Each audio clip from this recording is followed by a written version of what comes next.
What's up, guys? Cole Tucker here with my partner, Gerald Riggs Jr. Got a special guest today with us, Mr. Greg Blue, University of Georgia safety, I believe, 2002 to 2006, Greg, correct? Yes, 2005, yes. 2005, yeah. Drafted by the Minnesota Vikings, 5th round, I believe. Yes, sir. How long were you there for, Greg, with Minnesota? Oh, man, it was just real quick, man. Just a quick breeze. Quick breeze. I hear you, dude. Did you spend some time up north as well in the CFL? Yeah. Good deal, man. We're here with Greg. We got Greg. We're going to talk about Georgia football. You know, we're doing a live show at the SEC championship game in a couple of weeks. Kind of wanted to get Greg's take on his alma mater and the program where they're at right now. Riggs, what are you thinking about tonight, man? I'm just excited to see what my man has to talk about his Georgia Bulldogs, man. They finally got themselves in a position where, you know, they can do something. We've been waiting on them to do something for a while. Yeah. I'm pretty safe to say I think everybody's at that spot where it's like, all right, Georgia, you know, you finally got there. You sitting where you want to sit. And they've been there a couple times, man, but now they finally here, man, at that one spot where everybody says, all right, this is the year, man. So we're waiting to see if they can get over the hump. Yeah, you're right about that, man. We've been there for more than a couple more times, man. It's about finishing the drill, man. Right. Absolutely. We got to finish it. Absolutely. We don't play the national championship in the past 10 years, and we don't face Alabama a couple times in the SEC championship. It's time to finish. We know that Georgia's not scared of Alabama. It just go come down. You know, can we win at all 4 phases? Absolutely. Of the game? Coaching, offense, defense, special teams. You got to win all 4. You know, Greg, you talk about winning all 4 and coaching. Riggs, we did a show before Tennessee, Georgia a couple weeks ago. Obviously, Tennessee, you know, getting better, but Georgia's just in a different level right now, you know, depth and player-wise. But, you know, in the talk, you know, with Tennessee's offense, we talked about if we could score and put pressure on Stetson to try to win a game. You know, he hasn't done that yet. You know, he's held up all year, regardless if JT, you know, the guy on the bench, highly touted recruit. But I'm interested to see, you know, we've talked about Stetson and said, no, I don't think he can win in the big moment when it's on him to win it. But, you know, against Alabama, I think in the title game, that's going to be it. And I think Stetson rises up, man, because he's answered every call there's been this year, in my opinion. To me, in my opinion, he's been answering calls since we first started calling from last year, man. It's a reason why Coach Smart got him out there, man. It's a reason why. It's a reason why he didn't start those freshmen over him. I guess, you know, they trust him. And I think the team trusts him. That's why he's out there. And you know what? If we lose with Stetson, that's who we lose with. He the one got us here from the get-go. Yeah. I just doubted that we'll be ranked number 1 in the country. You know, we had 2 freshmen right there sitting the calls. Yeah. Riggs, you got anything on that? Yeah, I was going to say, you know, just talk about, you know, obviously we said earlier in the spot where, you know, Georgia's been there a few times, you know, over the years they've had their opportunities. You know, obviously when you were there in school, there was a time where you guys were at the forefront of the SEC and at the top of the food chain in terms of conversation, in terms of where, you know, maybe find themselves in that national championship. Talk about what that's like for a lot of people that, you know, where you say, hey man, that all of a sudden that pressure is on you to say, hey, look, we got to finish this thing out and try to be there at the end of the thing, knowing, but still, hey, we got to play one game at a time. You know what? You know, especially today, man, you know, we had to deal with the social media and everybody panels on our back. But it's a lot of pressure, you know, to try to finish, especially for Georgia, to finally win one. I think everybody in the world wants Georgia at least win, get one, and let's move on with life. Yeah. I think one of the things right there. So it is pressure, but you know, it's some good pressure, man. Sometimes I think, you know, greatness go come with a lot of pressure, you know, and you know, just gotta finish the thing, man. You know, just keep doing what you've been doing. Like, you know, I tell my guys all the time, man, you've been playing football all your life, man. Just play like you've been playing all your life. You don't need to panic or, you know, get all wet because of a little pressure, man. Just keep playing and, you know, leave it on the field. Whatever's gonna happen, man. Right. Yeah. Talk about also, man, you know, you obviously played for Mark Richt, great coach, you know, did a lot of great things at the University of Georgia. to be followed up, by Kirby Smart, another Georgia guy back home, coaching at Georgia. Talk about what you think about what he's done. Obviously he's done good things and putting themselves in good positions, but just, the little things that he's done throughout the program that have allowed Georgia to be in the position that they're in now. Talk about that a little bit. Well, Coach Riggs, he won that championship at Florida State, but I think Coach Smart, what he brought with him, Coach Smart, he's a Bulldog, man. He comes from he worked with a Bulldog over there at Alabama, man, and he brought a couple of that championships with him, man. He knows exactly what Georgia needed to get over that hump.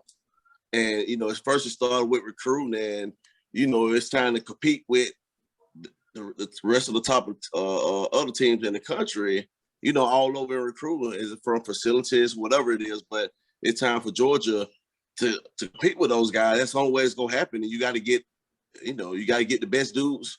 You got to have the dudes, and you got to compete with them, facilities and stuff like you got to. But Kirby knows exactly how to win that championship. He done, won a couple himself at Alabama. Yeah.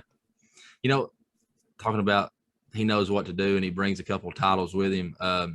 In this era of college football now, I guess for the past 5 to 8 years and so on, the spread, sling it all over the field, which is exciting and it's great. I love it as well as a former quarterback. I love that type of offense. But, we kind of talk about certain things being extinct, but you look at what Georgia's doing, man. They line up, they're going to run the football right at you, and they're going to play good defense. And it's probably one of the I don't want to say best because I'm only 29. I hadn't seen a lot of the defenses in person that were before that, but it's just pretty damn solid as I've seen, and I've saw them twice in person, and they're pretty damn tough. I was gonna say before you even answer that, I was gonna say, man, compare him to that defense that you guys had. I know that when I was at Tennessee during those years, 2002, 2005, we locked horns several times, and traded W's. That defense was probably one of the tougher defenses we played, and we played a national schedule. So, talk about that defense compared to what you see on the field now. That's a good one. That's a good one right there, and that's a good one. And you want to talk about dudes? There was a lot of dudes in the SEC at that time, but that Georgia defense when you were there, who did I mention to you? Thomas was back there playing at the safety. Was Bailey there at that time? Yeah, you had some, Bailey, some of those guys there. Just talk about, like I said, there was so many guys across that defense, man. Just talk about how that compares to the way you see that defense getting after it now. That's a good one. That's a good one right there, man.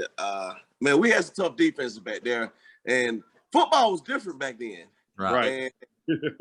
It was different back then. There was a lot of, it was gonna be some bloody Saturdays back in the day, and right. I think that's what they bringing back right now. That bloody Saturday defense, man. And because you don't see it often. Right. You don't see it often no more, man. Some hard old school nose football. That's all it is. It's just you don't see it anymore, man.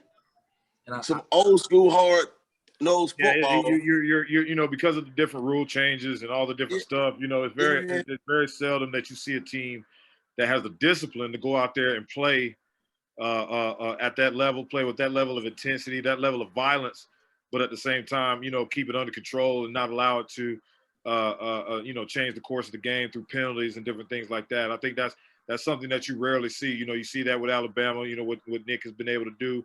You saw, obviously Kirby's brought that over to the University of Georgia. You're seeing that more and more, and that's become like a staple. That seems to be their staple is, hey, look, we're going to show up and play defense. We're going to have guys all over the field, but the one thing we're going to be able to do is play defense. Most definitely, and I think that's that's what it is, man.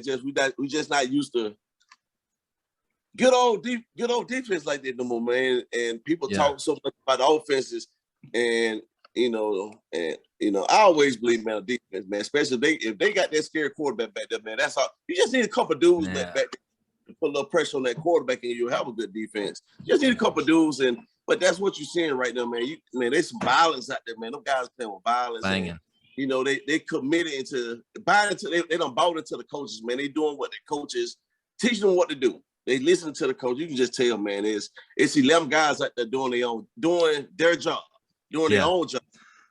And you guys are both a part of a great staffs. Obviously, Coach Rick with his history, Coach Fulmer, with his history and national title at Tennessee. But I think that's the most special thing too, as a team, is like, obviously Tennessee with you, Riggs, being there, Georgia with you being at Georgia, Greg. When you get 11 of some of the greatest football players in the country on both sides of the ball, when they buy into that team idea and are all doing their job for the team purpose, it's pretty that's pretty tough to accomplish. When you get to that, the results show like it is for Georgia right now and Alabama. Most definitely, and that's what right there. They bought into it. You can hear what they talk, man. The way they talk on doing their interviews, man. It's all about the team. It's all about I hear fundamentals of technique. You just don't hear stuff like that, but that means they're buying into what they're being taught to do. Right. The message is the same across the board. I think you just touched on that, where you listen to those Georgia guys talk during interviews, you listen to them do anything where they're talking about their team. The message is clearly the same. Everybody's on the same page, and when we've both been on teams like that, where hey, everybody's on the same page, everything's clicking, and then when, like I said, when that happens, team, I don't care. Really, you don't even have to have the best players. You're tough to deal with. Most definitely. Yeah, I remember, especially some guys. Not everybody's gonna get along on a team, but I remember when you go on those special runs, and that when you come together, a guy that you might not stand on the streets or in classroom or in your social life, you lay down your life for that guy on the field, and that's pretty good when that stuff like that starts to happen. But how much turkey did you eat today, Greg, or was it ham? Man, I've been all of it, bro. Duck, turkey, ham. Hey.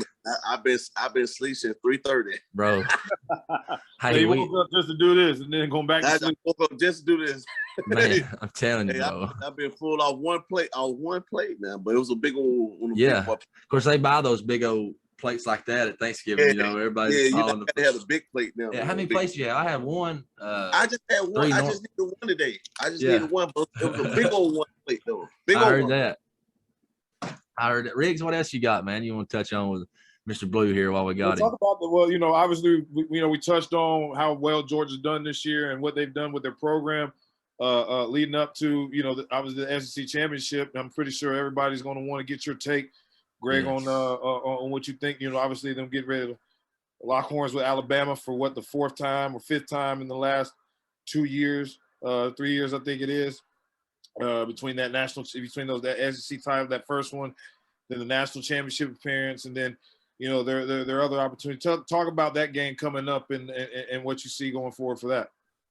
When I look at when I see Alabama, when I picture Alabama, I picture New England.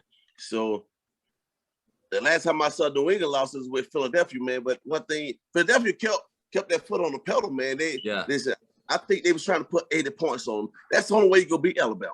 Right. You gotta put 80 points. You can't get conservative of nothing. You got to keep pounding them until that whistle blows. Keep pounding them. I don't care if it's 1 minute ago. If you got opportunity for a touchdown, you got to do it against Alabama. And I think A&M laid that blueprint earlier in the year. They kind of did that. They just kept coming back. Alabama would get the momentum, and A&M would bring it right back, steal it right back in their favor. Yeah. So I think that's the blueprint. That everybody's going to have to follow. Most definitely, because they coming back. Yeah, and I watched, especially, did anybody catch the Saban press conference yesterday? No, I didn't catch it. To the fans, bro. Oh, yeah. Like, I felt really good. I think Auburn's going to do it this weekend just because, it's Auburn, Alabama. But then after I watched Saban talk, man, like, they're done. Auburn's in trouble, bro. They're in trouble, man. He called the whole fan base out. There's always those years where Auburn kind of sneaks up and does something crazy in that series. This year ain't the year. No, they're not gonna. Alabama stumbled enough early this year. Yeah. Between obviously the A&M loss and the close LSU game, and I just don't see them stumbling against this Auburn team this year. No. That Auburn team has got way too many. No more Bo Nix magic. Yeah, no, I mean, look, Bo Nix Magic, that'll work against some other teams, but not against Alabama. I think Bo's enjoying some wood that he's sitting on right now. I think he's on the bench, so we'll see who they decide to go against with Bama. But that's for another story. But yeah, I'm about to say that we'll see how that all goes. Yeah, I don't know, man. But, well, man, before we get out of here, Greg, man, tell everybody what you're up to now. Tell everybody what you're doing, man. Where you at? Give everybody a little update about you. Well, right now, everybody, I'm up at Reinhardt University, man, coaching football.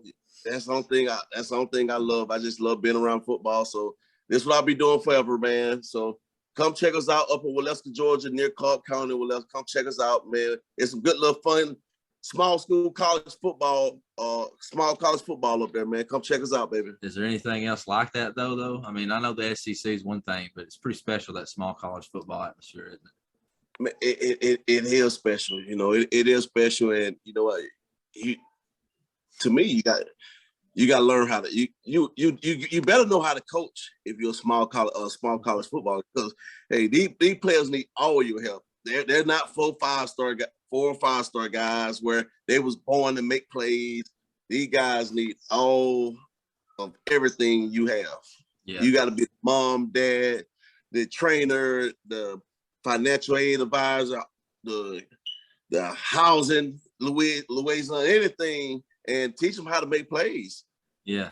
You got to do all that at the small college level. So I love it, man. I actually, I'm blessed out, to have had this opportunity to coach on this level, because I don't know if I would have been a greater coach starting off at a higher level than this level right here, because I actually had to do some work and learn how to coach and learn how to put football players in position to make plays here. Yeah. So I got one thing for you, Greg, before we get out of here. Obviously, when Riggs told me we might have you on as a guest, I did check you out a little bit on the internet, and I looked up your social media. The only post that pops up on your first post is starting 5. Steph Curry, Jordan, LeBron, Rodman, and Wilt. I'm rocking with it. I'm with all of them. But I'm putting Shaq in place of Rodman, and I'm gonna go Wilt Rodman at 4-5. What you got on that? I like Shaq. Well, I thought the same thing too, but I said that, that's a lot of beef holding that paint up now. God, one of them gotta go cover them big old guys out there at the 3-point line. Yeah, that's true. That's true, man. Both of them want the ball. I needed one guy that didn't want the ball. That's gonna be all about defense. Yeah. And he's a that was Rodman. Yeah. So I got the noodles. I just needed to take some of the, take a couple guys who want the ball. Yeah. I love what you said. You said you can never go wrong with Riggs, he said Jordan had to have given Pippen permission to talk about him. Had to. Yeah, man. There ain't no man. Do you see that stuff the guy was saying about MJ? Yeah, man. Listen. It's 40 years later. Come on. MJ said, "Go make you a couple dollars, man. I'm already paid. It's okay. I love you on the low." Listen, we'll end it with this on that subject. He talks about he was his sidekick and he tried to overshadow him. Like, why? You're the one who signed a 7-year, 7 years for $14 million. Who signs that? Yeah, but back then, that's what contracts was back then, man. Listen, he came from but he could have went somewhere and got 5 years for 70 anywhere. But I'm saying back then they weren't giving contracts out back then. Plus, Scotty came from an NAIA program. He did, indeed, he did, man. That's the bottom of the bottom. Bottom of the bottom. And he come from nothing, so he saw millions. He hurried up and signed to feed his family. I think those right there had a little effect on that signing that thing too. Yeah. I mean, you think about, look, I can obviously never talk to Scotty, never going to get this from him, but it would be hard for me not to believe that back then when all those decisions were being made, just like, any of us that were athletes that have ever been in a situation where we've had to say, okay, do we want the personal stuff, or are we going to look at, all right, we have the opportunity to do the big stuff as a team, and the other stuff will come off of that, right? And you thinking, well, hell, I'm on the team with Michael Jordan. I done won 3 titles already. Probably gonna win as many more as we want to. I'm really not worried about this contract, man, because I can make all this money off the court. And I think, when guys realize they're sitting there years later and they like didn't really do much with the opportunity, then they're like, well, hey man, I gotta do something. But yet, one guy's continuing to capitalize literally by the minute, from what they were able to do. I mean, it's kind of like, hey man, you can't be mad at me. Like, I think it was somebody was like, what do you want him to do? You want him to sign his? You want him to do your contract for you? Like, it's not like what you want the man to do. You had every opportunity to make something out of this situation. Yeah, most definitely. It ain't like back then Jordan had this bet, just Jordan wasn't making nothing either. Now Jordan finally started making his money towards the end. Yeah. He definitely made more money after his playing career than he did during his playing career. Jordan wasn't making hardly that much. In the first round of championships, I don't even think he was making $1 million a year on the court. Yep. He was making most of his money, off the court. It wasn't until he came back the second time. That's when he started making his money. Yeah, they were making, he was signing the 1-year deals for like $35 million a year. Or something like that, whatever it was like 34 million, in between 34 and 36 million a year, every year for like, what was it, the 4 years he came back? Yeah.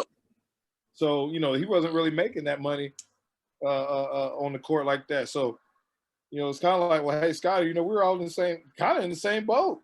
Yeah, that's it. Yep. Really, if you want to be honest about it. And then, the crazy thing was Scotty got to make his money. Yeah, he did. He got his money in Portland afterwards. Yeah, Jordan gave him over $100 million. Yeah, which Jordan had never got. Jordan never got. Never got. Yeah, he just listen. It's only one Jordan. We only watched that show because of Jordan. I didn't have to see no one else. I didn't have to see no one else. And see the thing about it for me that kills all of it is, look. Jordan, the man said it himself. He was like, look, there's no Michael Jordan if there's no Scottie Pippen. So it's like, dude, like, what more do you want the man to say? I could die happy at that point. Like, he just said there was no me without me. You know what I mean? Like, what more do you want the man to say? It's like, that's why I believe, man, Jordan told man, go make some money, man. Yeah, and America love first. Listen, I'm gonna open the door for you. I'm gonna say something slick. I'm gonna open the door for you. And you just walk right through the door, man, and just start talking crazy, bro. You'll make tons of money. Yeah. Who cares? He don't care, bro. When all that, he's up there at the Ryder Cup smoking cigars, drinking pina coladas, and having fun, man. He probably back there cracking up as he watching this stuff too. Like, I know that. He don't care. That man owns his own basketball team, man. You think he care? Man. Listen, hey, I will tell you this. Huge shout out to the official apparel provider of the show, the Athletic Shop in Chattanooga. They're your one-stop shop for all sports apparel needs. I don't care if it's a rec team, office, softball team, whatever. Get at Crystal Brooks. Riggs knows a little about somebody who, if you need a car, you can go see them as well. Oh, yeah, man. Definitely go see my guys over at Moss Motor Company, man. They got it going on. You need whatever your Ford needs are in the Chattanooga area, they're the best people to go see, man. They'll definitely take care of you and make sure you get out of there with what you need. Absolutely. Listen. Mr. Blue, Georgia safety, 2002 to 2005, NFL, CFL. Pleasure to have you on. Huge announcement for the show. We're going to have a live show at the SEC title game. We don't know where we're going to set up yet, but the announcement will come in the near future. Name change with the show. Tuckergang Sports, I jumped out of the gate, started this thing, and Riggs was my first guest, and me and Riggs have actually partnered up, so we're in the process of rebranding our name. So that's underway, and we'll have that pretty soon for you guys. But Mr. Blue, you and some of your old Georgia pals, man, why don't you come hang out with us? It's a live show. Maybe we'll get you the details. I love to put on some of that red and black. Yeah. I'll wear neutral colors that day. I'm gonna go wear some. Wear that right now. You gonna wear them colors? I'll wear something neutral, man. I'll be dressed up. I'll be in a classy attire. I'll go neutral that day, man. Yeah. I won't show up in no orange, but I won't. No, I won't. That's just, I get that too. I'll be at a Tennessee game. I'm sure you've seen this before, Greg, and me and Rick saw it 3 or 4 times a couple weeks ago at the Georgia game. But who the hell wears like random like Florida State T-shirt or something, you know, when they come to an SEC game or something? I don't get that, man. Yeah, crazy, man. Hey, man, I understand if you know you're like not a fan of either team, and you're just kind of like. I mean, I remember one day I have some buddies of mine, and you know, as a matter of fact, this weekend, a few years ago, we went to South Carolina and Clemson at South Carolina, and so I got on a you know, a bubble jacket because it's cold, and you know, the great thing about it was, you know, I think that was when Spurs. I think that was Spurs last year at South Carolina. They were 11-1 going into that. Yeah. And their one loss was to Tennessee. So we get in there. I'm with some Clemson people. Clemson's taking a butt whooping. Jadeveon Clowney, that squad, they're just beating up on Clemson. So all the South Carolina people zero in on our little group because it's all Clemson people, and they're like, yeah, you know, giving it to them real good. And I'm just standing there kind of staying quiet, not really saying nothing. So everybody kind of looking at me, and they're like, oh, you want some of this too? And I opened my jacket. I was like, nah, bro, you don't. You don't really. Yeah. He was like, well, wait a minute. Hey, not this smoke right here, buddy. Not it. Yeah, he was like, I was like, yeah, you know, I was like, you really don't want none of that. He was like, wait a minute. How you a Tennessee guy at the South Carolina Clemson game? You know, why are you not wearing one of the colors? I was like, look, man, you know, I'm neutral, man, if I ain't rooting for my team. So I get it, Absolutely. man. You know, if you ain't on your home turf, you know, you got you asking for trouble, ain't you, when you do that? Yeah, you got to support your colors, man. I get it. Greg, like I said, we appreciate you joining us. Look forward to, you know, seeing you soon. Hopefully we'll at the live show. But other than that, man, we appreciate you coming on with us. Appreciate y'all. Thank y'all. Appreciate y'all, man. Yes, Enjoy. sir. Yes, sir. Be safe.